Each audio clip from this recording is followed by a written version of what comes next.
Потврда на македонскиот идентитет и јазик, отворање на вратите за членство во Европската унија и НАТО, подобрување на економската состојба, зацврстување на владење на правото. Ова се придобивките за Македонија од потпишувањето на договорот за името, а со него се гарантира идентитетот на македонскиот народ, како и употребата на македонскиот јазик во Обединетите нации, НАТО и Европската унија. Да, Грција го призна нашиот идентитет, го призна нашиот јазик и со тоа ги заокруживме идентитетските прашања и отворивме големите перспективи на Македонија. Редно е да кажеме дека да, ние прифативме ерга омнес. Платформата и сите овие 12 материјали кои што ги добивме од Ману беа алатка во преговорите, драгоцена алатка. И тие не испратија нас со целата своја мудрост да изградиме најдобри позиции за Македонија, но на крајот е компромис.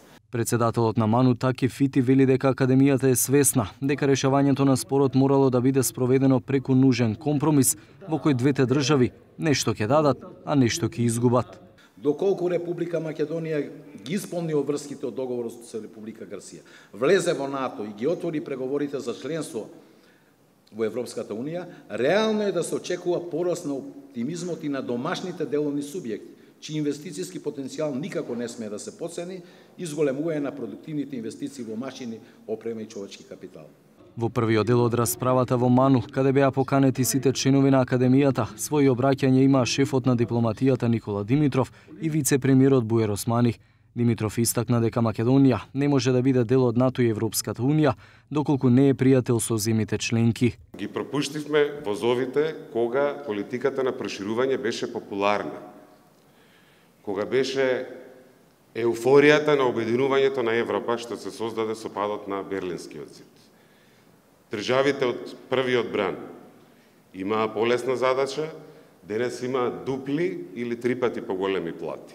Во еден тежок политички контекст, ние успеавме да го затвориме и договорот со Бугарија, и договорот со Грција, и да го донесеме законот за јазици, и да спроведеме 95% од реформите, со што добивме и датум за започнување на преговори, но добивме и покана за членство во НАТО. Американскиот амбасадор во Македонија Джес Бејли повтори дека компромисот кој го постигнаа Македонија и Грција не е лесен, но тој отвара големи можности за напредок на земјата на секое поле. Договорот е тежок компромис, но тој ќе помогне во реализација на стратешките цели на Македонија. Поголема стабилност, подобра економија, интеграција на земјата во Европската унија и НАТО. Тоа е спогодба која го признава и зацврстува македонскиот идентитет и државните институции. Тоа што се менува со членството во НАТО е тоа што со вашите соседи станувате сојузници и ќе се залагате за зачувување како на вашите, така и на нивните граници. Додека дел од политичкиот врв учествуваше во академската расправа, 20 приврзаници на тезата за бојкот на референдумот протестираа пред зградата на Ману. Подоцна дел од истите влегоа внатре, бидејќи сакаат да слушнат кои се пораките кои ги испраќаат говорниците.